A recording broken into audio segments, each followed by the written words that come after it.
State lawmakers are considering a bill that would make police interviews with a person unusable in court if it is determined that those police interrogators, quote, engaged in deception or coercive tactics during such interrogation. At 17 years of age, I was arrested, taken into custody, questioned for a crime I had absolutely no knowledge of, was threatened that I was going to die in jail, that I was never going to see my mother again. The psychological torture of that led me to an officer saying, hey, I know you didn't do this. If you work with us, I'll let you go home. And unfortunately, I worked with them, signed a confession to a crime that I did not commit, and ultimately served 15 and a half years. The legislation lays out a definition of deception or coercive tactics.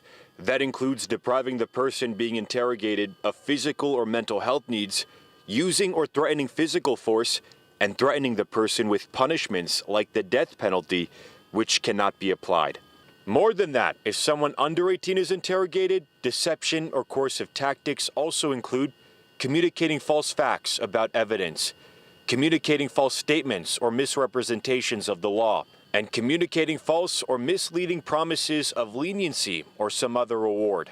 If young people are expected to trust the police, which is what they are told from a very young age, and they are also told not to lie, the question then remains, why are police officers allowed to lie to them? The defense will have to prove in court that deceptive tactics were used.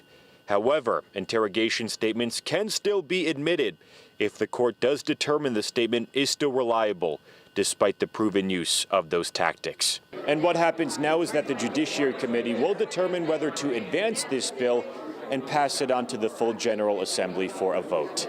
Reporting in Hartford, I'm Angelo Bavaro, Fox 61, Connecticut's news station.